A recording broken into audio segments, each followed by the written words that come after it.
우리 함께 읽은 이 본문은 여러분 읽으시면서 이미 파악하셨겠지만 우리 예수님께서 군인들에게 잡히시는 장면입니다. 가룟 유다가 군인들을 이끌고 왔고 예수님께서 이제 밤중에 그 사람들에게 잡혀서 끌려가시는 상황인데요.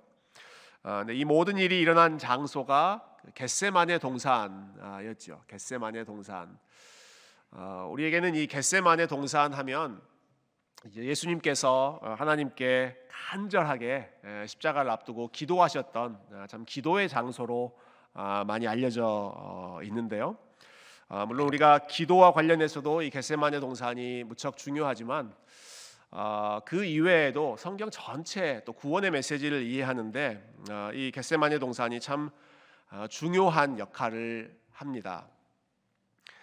제가 공부했던 신학교에서 설교학을 가르치셨던 교수님이 이제 켄트 휴즈라고 하는 교수님이 계셨는데요. 이분이 이 겟세마네 동산의 의미를 아주 잘 요약해 주신 그 강의의 내용이 기억납니다. 이렇게 설명하시더라고요. 성경의 이야기는 결국 두 개의 동산 사이의 이야기다. 벌써 뭔가 심오한 느낌이 들지 않으세요? 이런 강의를 해야 되는데, 그렇죠? 말 한마디로 이렇게 압도하는 성경의 이야기는 결국 두 개의 동산 사이의 이야기다라는 겁니다. 무슨 동산과 무슨 동산일까요? 제일 처음에 나오는 에덴 동산과 그리고 겟세마네 동산 둘 사이의 이야기이다.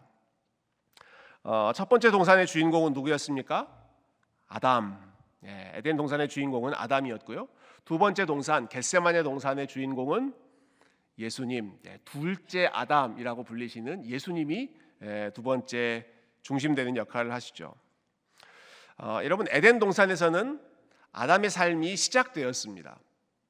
근데 반면에 겟세마네 동산에서는 둘째 아담이신 예수님의 삶이 막바지에 이르죠. 예수님의 삶이 마무리되는 장소가 이 겟세마네 동산이었습니다. 그 중에서 가장 중요한 그 비교의 포인트가 있습니다. 이 두 가지 동산, 에덴 동산도 그렇고 겟세마네 동산도 그렇고 둘 다 그 주인공이라고 할 수 있는 이 아담과 예수님께서 하나님으로부터 순종의 명령을 받습니다. 하나님께서 주신 분명한 명령이 있었죠. 모든 동산 나무를 다 먹지만 중앙에 있는 나무는 따먹지 말아라. 그러한 명령을 받으셨죠. 아담이 그 명령을 받았었습니다. 아담도 순종의 명령을 받았고 예수님도 순종의 명령을 받았는데요. 그런데 한 가지 흥미로운 점은 순종의 대가, 그 순종했을 때 일어나는 결과가 정반대입니다. 아담에게는 하나님께서 이렇게 말씀하셨습니다. 순종해라, 내 말대로 해라. 그러면 then you will live. 너는 살게 될 것이다. 내 말대로만 하면 아담 너는 죽지 않고 살게 될 것이다. 그런데 예수님의 경우는 정반대입니다. 순종해라. 그러면 then you will die. 순종해라. 그러면 너는 십자가에서 죽게 될 것이다. 아담에게 주신 순종의 명령은 열심히 순종하면 사는 명령입니다. 그런데 예수님에게 주신 순종의 명령은, 그리고 예수님께서 이 겟세마네 동산에서 씨름하면서 싸우셨던 그 명령은 순종하면 죽게 되는, 죽음이 기다리고 있는 그 명령을 예수님은 받으셨죠. 그래서 예수님께서 간곡히 기도하시지 않습니까? 하나님, 할 수만 있다면 이 잔을 내가 마시지 않고 그냥 지나갔으면 좋겠습니다. 3번이나 기도하시면서 그러나 not my will, 저의 뜻이 아니라 but your will, 주님의 뜻, 아버지의 뜻이 이루어지기를 원합니다. 그렇게 기도하시고 십자가의 길로 묵묵히 걸어가셨죠.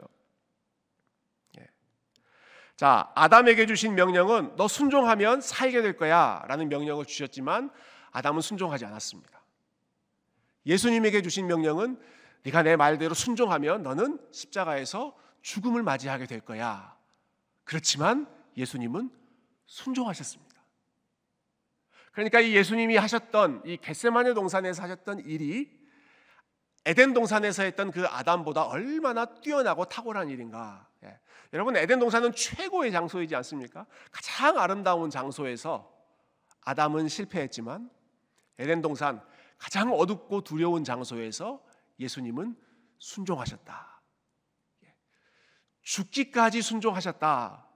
죽음을 앞두는 그 삶 속에서도 우리 주님께서 순종하심으로써 아담이 실패했던 그 모든 것을 다 예수님께서 뒤집어 엎는 승리하시는 순종의 챔피언으로 등극하셨죠.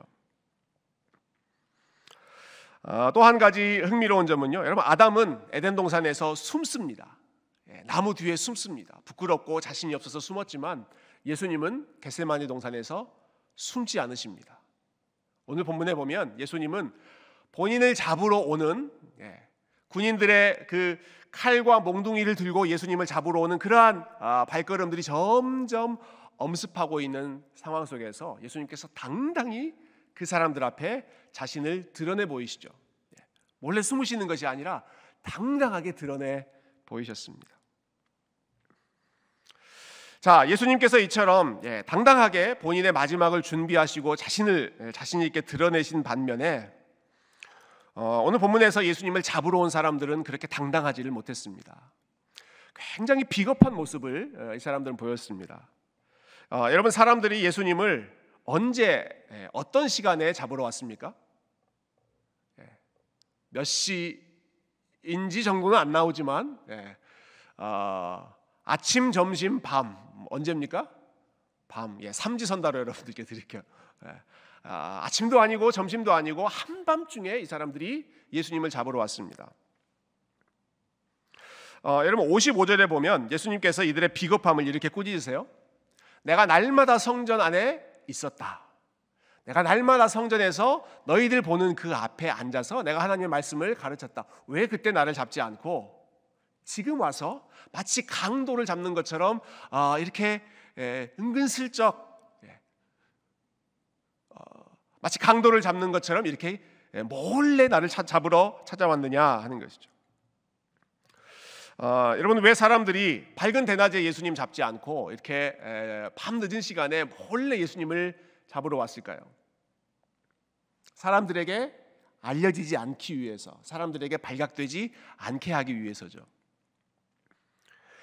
오늘 예수님을 잡으려고 왔던 사람들을 보면 47절에 그들의 그 정체가 이렇게 나와 있습니다. 대제사장들과 백성의 장로들에게서 파송된 큰 무리. 그러니까 종교 지도자들이 보낸 겁니다. 대제사장들이 보냈고 그 백성의 지도자들이 이 사람들을 보내서 예수님을 잡아와라 했죠. 본인이 백주 대낮에 예수님 많은 사람들과 있는 순간에 예수님을 잡았을 경우에는 행여나 폭동, 밀란이 일어나지 않을까 걱정하는 마음에 몰래 사람들을 보내서 한밤중에 예수님을 잡으러 왔습니다. 그러니까 대낮이 아니라 한밤중에 예수님을 잡으러 왔다. 뭔가 떳떳하지 못하고 아주 비겁한 모습으로 몰래 숨어서 예수님을 잡으려고 하는 그러한 형국입니다. 특히 가룟 유다가 예수님을 잡으라고 신호를 보내는 그러한 장면도 참 어떤 면에서는 너무 비겁하고 또 어떤 면에서는 참 가증스럽다 하는 생각이 들 정도인데요. 자, 어두운 밤 시간이기 때문에 누가 누군지를 모릅니다. 다 캄캄하게 있기 때문에 예수님이 어떤 분인지를 알지 못하는 상황에서 가룟 유다가 신호를 보내지요. 내가 입을 맞추는 그 당시에 입을 맞춘다는 것은 이제 볼을 서로 이렇게 맞추면서 친근한 그런 인사를 나누는 그러한 사인인데요. 그러한 표시인데 내가 가까이 가서 입 맞추는 자를 잡으십시오. 그 사람이 여러분이 잡아야 하는 예수입니다. 신호를 보냅니다. 그리고 나서는 아무 일 없다는 듯이 태연하게 늘상 예수님을 만났을 때 인사하는 것처럼 그렇게 찾아가서 예수님께 인사를 건네죠. 49절 가룟 유다가 인사하는 장면입니다. 곧 예수께 나와 라삐어 안녕하시옵니까 하고 입을 맞추니 정말 태연하게 태연스럽게 아무렇지도 않다는 듯이 예수님에게 다가가서 예수님의 볼에 아마 자기의 볼을 이렇게 엇대고 가까이에서 입을 맞춘 후에 라삐어 안녕하십니까? 선생님 안녕하셨습니까? 근데 제가 상상해 보건대 아마 이때 가룟 유다가 조금 오버하면서 인사하지 않았을까 싶어요. 그냥 예수님만 들릴 정도로, 예수님과 자기만 들릴 정도로 선생님 안녕하셨습니까? 그렇게 하면 사람들이 알아차리질 못하잖아요. 그러니까 아마 큰 소리로 선생님 안녕하셨습니까? 여기야 여기. 이렇게 막 사인을 보내주면서 주변 사람들에게 예수님이 여기 있다는 것을 알려주면서 그러면서 사람들이 예수님을 붙잡을 때까지 예수님이 여기 있다는 신호를 보내죠. 자, 이 종교 지도자들이 보냈던 사람들이 예수님을 붙잡았습니다. 이제 잡고 끌고 가려고 하는 상황 속에서, 근데 이때 위기감을 느꼈던 한 제자가 역시 가만히 있지 않고 행동을 개시합니다. 51절 보시겠어요? 51절. 51절 제가 읽어볼게요. 예수와 함께 있던 자 중에 하나가 손을 펴 칼을 빼어 대제사장의 종을 쳐 그 귀를 떨어뜨리니.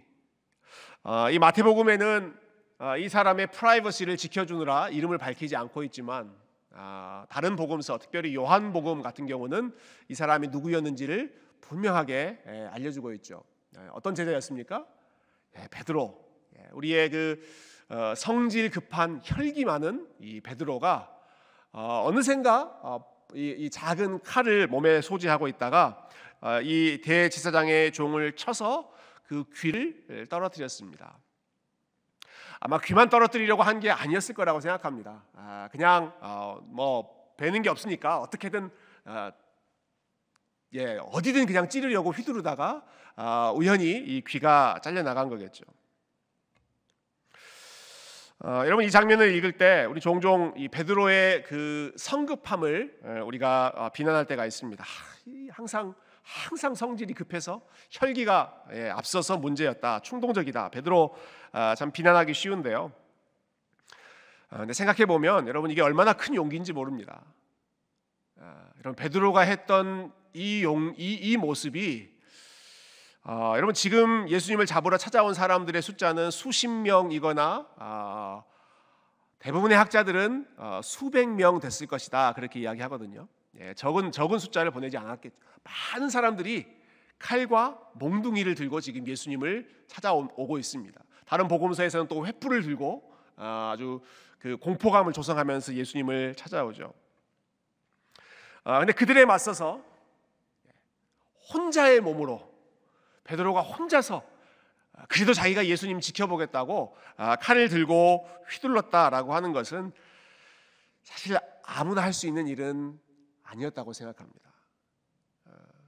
정말 본인 나름대로는 예수님을 지키고 본인이 얼마 전, 몇 시간 전에 이야기했던 것처럼 난 절대로 예수님 떠나지 않겠습니다. 죽기까지 내가 예수님과 함께 하겠습니다. 아마 그 말에 대한 책임을 지고 싶은 마음에서 들고 있는 그 무기를 사용해서 예수님을 지키려고 했던 것을 볼 때 여러분, 보통 사람의 용기는 아니었다, 굉장히 아주 담대한 사람이었다 하는 생각을 할 수 있는데요.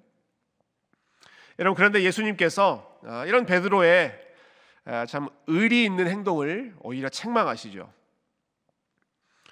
왜냐하면 베드로의 행동이 하나님의 계획을 가로막는 성급한 행동이었기 때문에 그렇습니다. 사람의 생각이었기 때문에, 하나님의 계획을 가로막으려고 하는 사람의 생각이 지금 앞서가는 그러한 상황이었기 때문입니다. 우리 53절과 54절을 한번 같이 읽어보면 좋겠습니다. 53절과 54절 같이 읽으십시다. 시작. 너는 내가 내 아버지께 구하여 지금 12군단 더 되는 천사를 보내시게 할 수 없는 줄로 아느냐? 내가 만일 그렇게 하면 이런 일이 있으리라 한 성경이 어떻게 이루어지겠느냐 하시더라. 여러분, 예수님께서 지금이라도 내가 당장 12군단 더 되는 천사를 동원할 수도 있다라고 말씀하십니다. 여기 군단이라고 하는 단위는 그 당시에 군대의 사이즈를 보여주는 단위인데요. 그 당시에 로마 군대의 한 군단이 6,000명의 군인들이 모여있는 그러한 단위라고 해요. 그러니까 12군단 하면 6,000 곱하기 10이니까 72,000명의 천군, 하늘의 군사를 내가 동원할 수 없는 줄로 아느냐. 내가 아버지께 구하기만 하면 순식간에 이 수많은 천군 천사들이 와서 나를 잡으러 온 저 사람들을 꼼짝 못하게 제압할 수 있다. 그런 능력을 나는 가지고 있다라는 것이죠. 그러나 왜 그것을 사용하시지 않으시는가? 내가 그렇게 하늘의 힘, 천군 천사의 무력을 동원한다면 이런 일이 있으리라고 말씀하신 성경이 어떻게 이루어질 수 있겠느냐? 하나님께서 이루고자 하시는 그 하나님의 뜻을 이루기 위해서 예수님께서는 본인이 사용할 수 있는 그 능력을 사용하지 않고 내려놓으셨다라고 하는 것입니다. 그런데 반대로 베드로는 지금 예수님을 지키겠다고 예수님을 십자가에 달려 돌아가시지 않도록 본인이 막아보겠다고 자기 나름대로 몸부림을 쳤던 것이죠. 여러분, 예전에도 베드로가 이렇게 행동했던 적이 한 번 있었습니다. 마태복음 16장에 보면 천국의 열쇠를 약속받는 베드로의 놀라운 신앙 고백이 있었죠. 주는 그리스도시요 살아계신 하나님의 아들이십니다. 그렇게 고백하고 나서 예수님께서 네가 정말 복되다, 내가 너에게 천국의 열쇠를 맡기겠다 말씀하셨습니다. 근데 그 말씀을 하시고 나서 예수님께서 곧바로 그런데 내가 얼마 지나지 않으면 십자가에 달려 고난을 받고 죽음을 맞이해야 할 것이다. 그때 베드로가 태도를 180도로 돌변해서 무슨 말씀이십니까 주님? 이런 일이 주님에게 결단코 일어나지 않아야 할 것입니다. 절대로 이런 일이 일어나서는 안 됩니다. 예수님을 옆으로 제지하면서 영어 성경에 보면 rebuke라고 하는 표현이 나옵니다. 예수님을 막 꾸짖으면서 책망하면서 예수님 정신 차리십시오. 지금 절대 절대 이루어지지 않아야 합니다. 그렇게 예수님의 발걸음을 제지하려고 했던 것이 베드로의 그 고집 주장이었습니다. 그때 예수님께서 베드로에게 이렇게 말씀하시죠. 처음에는 사단아 물러가라 라고 아주 강한 표현으로 책망하시고요, 네가 하나님의 일을 생각하지 않고 사람의 일을 생각하는도다. 하나님의 계획이 아니라 인간적인 의리 혹은 예수님에 대한 인간적인 충성심, 그것을 더 앞세워서 하나님의 뜻을 네가 가로막고 있다라고 책망하신 것입니다. 오늘 본문에서 또 한 번 베드로가 나름대로는 예수님을 사랑하는 마음으로 한 행동이었겠지만 그러나 칼을 사용하면서 오히려 예수님이 십자가에 달리시도록 잡히시는 것을 막으려고, 하나님의 계획을 막으려고 예수님의 발걸음을 붙잡으려고 했고, 반면에 예수님은 어떻게 하십니까? 내가 하늘의 천군 천사를 동원한다면 어떻게 하나님의 뜻이 이루어지겠느냐? 하나님의 말씀이 이루어지고 하나님의 뜻이 이 상황 속에서 이루어져서 하나님께서 영광 받으셔야 하는 것이 내가 온 목적이고 지금 이 모든 상황에서 이루어져야 할 궁극적인 열매이다라고 말씀하시는 것입니다. 여러분, 이 부분을 우리가 좀 주목해 보면 좋겠습니다. 여러분, 겟세마네 동산에서 예수님이 보이셨던 반응과 그리고 예수님 주변에서 보였던 그 사람들의 반응입니다. 이 겟세마네 동산, 이 한밤중에 일어났던 이 사건을 보면 두 가지 반대되는 방식, 두 가지 반대되는 일종의 힘이라고 할까요? 두 가지가 충돌하고 있습니다. 한쪽에서는 가룟 유다와 일행들이 칼과 몽둥이를 들고 예수님을 잡으러 왔습니다.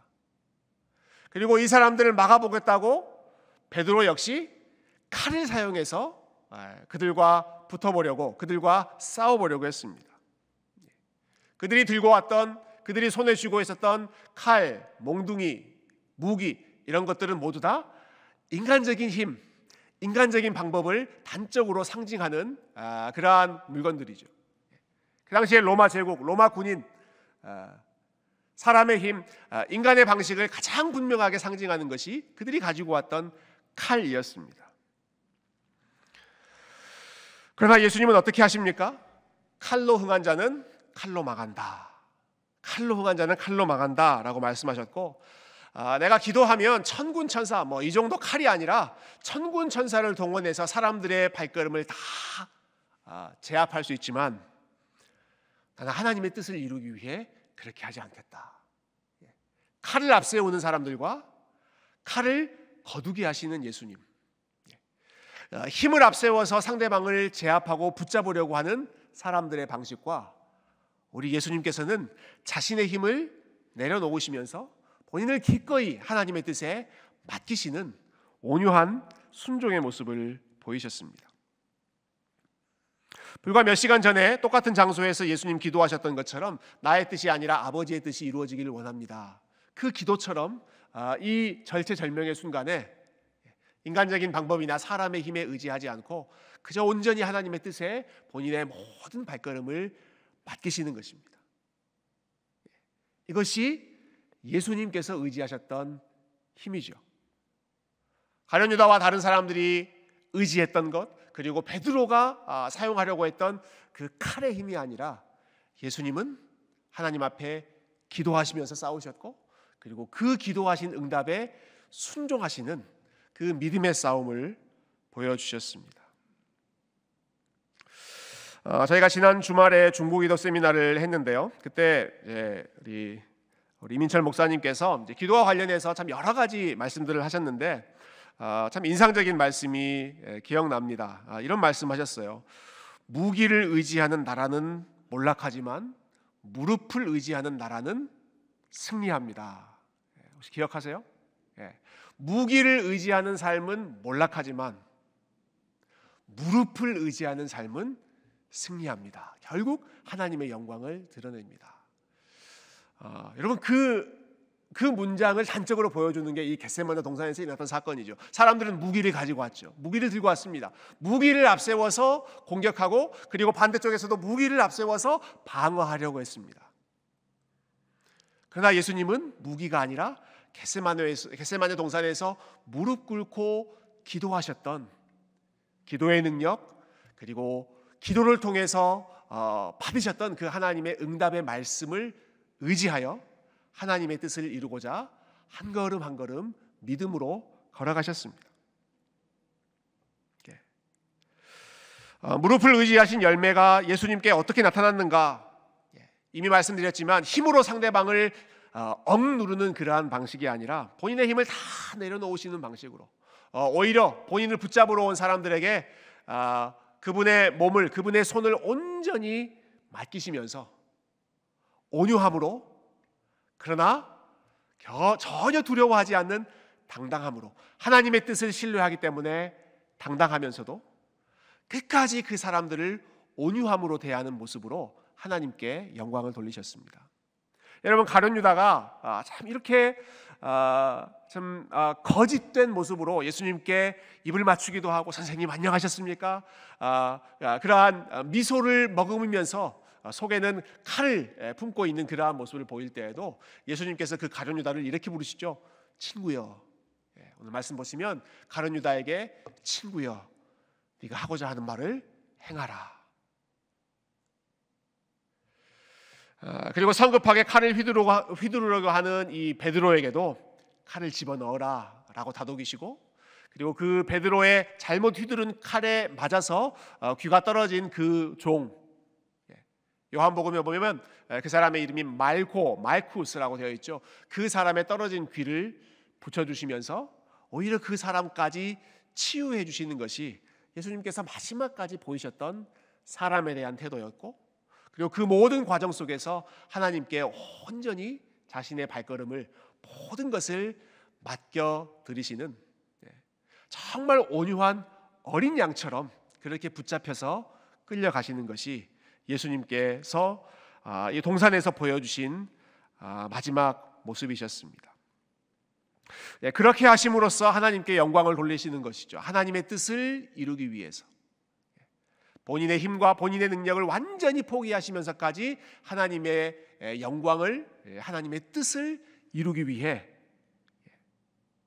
순종의 걸음, 그렇게 순종하면 본인에게 기다리는 것이 죽음이라고 하는 사실을 너무나 잘 아심에도 불구하고 오직 하나님의 영광을 위해 끝까지 순종하셨던 것이 우리 주님께서 보여주셨던 마지막 발걸음, 겟세마네 동산에서의 순종의 발걸음이었습니다. 여러분, 오늘 본문에 보면 여러분이 올해 참 많이 들으시는 말씀이 한 구절 나옵니다. 올해 우리 교회의 표가 오늘 본문에 나오는데요. 46절, 46절을 우리 마지막으로 한번 같이 읽어볼까요? 46절입니다. 시작. 일어나라 함께 가자. 보라 나를 파는 자가 가까이 왔느니라. 아멘. 우리 교회 표죠. 일어나 함께 가자. 원래 이 표가 더 유명한 부분은 이 아가입니다. 아가. 구약 성경에 나오는 이 아가라고 하는 책은 Song of Songs, 가장 아름다운 노래라고 하는 뜻입니다. 솔로몬이 지었던 아가죠. 사랑하는 신랑과 신부가 서로를 부르면서 나의 사랑 나의 어여쁜 자야 일어나 함께 가자. 여러분 얼마나 아름다운 고백입니까? 나의 사랑 나의 어여쁜 자야 일어나 함께 가자. 근데 거기에만 이 말씀이 나오는 것이 아니라 오늘 본문에서도 예수님께서 제자들을 향해서 일어나 함께 가자 이렇게 초청하십니다. 그런데 이번에는 어디로 함께 가자는 것이죠? 제자들에게 일어나 나와 함께 가자. 어디로 가자는 것입니까? 나를 파는 자들, 나를 잡으려고 오는 그 자들에게 그들을 맞이하러 일어나 함께 가자. 예수님을 잡으려고 지금 공격하려고 해를 끼치려고 오는 그 사람들에게 예수님께서 야 우리 숨자 하시는 것이 아니라 일어나 함께 가자. 당당히 그들을 맞이하시죠. 여러분 아가서에 있는 말씀 나의 사랑 나의 어여쁜 자야 일어나 함께 가자라는 말씀, 이 초청에는 아마 대부분의 성도님들께서 아멘, 아멘 주님 저도 그렇게 따라가겠습니다. 주님께서 불러주신 그 자리에 내가 따라가겠습니다. 아멘으로 화답하실 것입니다. 여러분 그러나 오늘 본문은 어떻습니까? 나를 파는 자가 왔다. 일어나 함께 가자. 예수님의 이 말씀에는 여러분 선뜻 따르실 수 있으시겠습니까?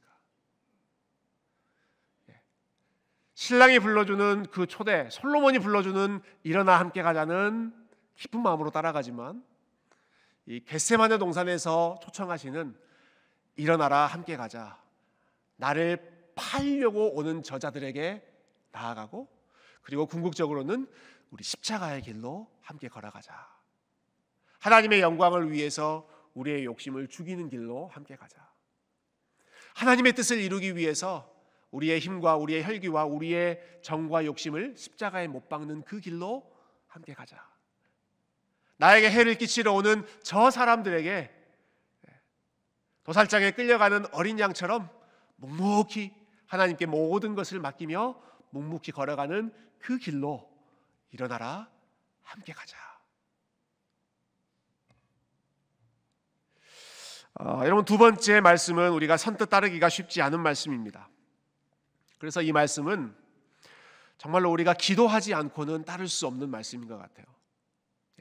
여러분 예수님께서 이 말씀을 하신 것도 겟세마네 동산에서 3번 정말 목숨을 걸 정도로 몸부림치며 기도하셨던 그 기도의 끝에 제자들을 초청하셨고, 이 예수님의 부르심에 따를 수 있는 것 역시도 우리가 주님 앞에서 기도하고 하나님 저의 뜻이 아니라 하나님의 뜻이 이루어지기를 원합니다. 겟세마네 동산과 같이 가장 어두운 이 순간에도, 가장 두려운 이 순간에도 하나님 저의 계획과 저의 욕심과 저의 뜻이 아니라 아버지 당신의 뜻이 이루어지고 저의 삶이 그리고 저의 행동이 저의 결단이 하나님의 뜻을 이루는, 하나님의 말씀을 이루어내는 도구가 되기를 원합니다.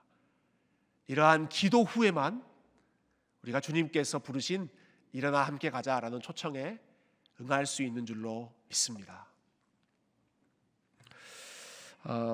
여러분 이 겟세마네 동산에서 기도하지 않았던 베드로, 피곤해서 기도를 제대로 하지 못했죠.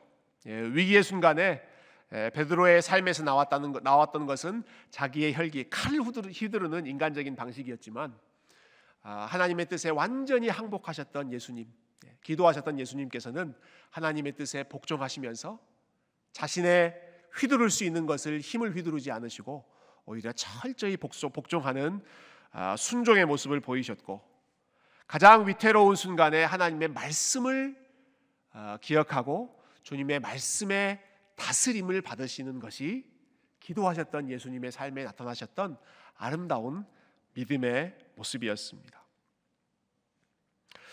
여러분, 이 저녁 시간에 저희들이 다시 한번 우리 이 주님의 모습을 기억하면서 우리 하나님 앞에 함께 기도했으면 좋겠습니다. 이렇게 위태로운 상황에서 우리를 부르시는 주님, 일어나 함께 가자. 하나님의 영광을 드러내는 자리로 함께 가자. 하나님의 뜻을 이루는, 하나님이 어떠한 방식으로 우리의 삶에서 그분의 영광을 드러낼지 우리가 다 알지 못하지만 그러나 온전히 주님께 맡기고 온유함과 당당함으로, 가장 두려운 상황이지만 벌벌 떨지 않고 당당하게 하나님 앞에 담대히 모든 것을 맡기고, 그리고 우리가 의지할 수 있는 인간적인 도움이 아니라 그저 하나님이 도와주시는 그 하나님에게만 우리가 소망을 두고 주님께서 걸어가셨던 그 길로 함께 걸어갈 수 있는 그 일을 위해 이 시간 저와 여러분이 함께 기도하고 또 주님의 그 발자취를 함께 걸어갈 수 있는, 뒤따라갈 수 있는 우리 귀한 주님의 참된 제자들이 다 되시기를 존귀하신 주님의 이름으로 축원드립니다. 이 시간 함께 기도하겠습니다.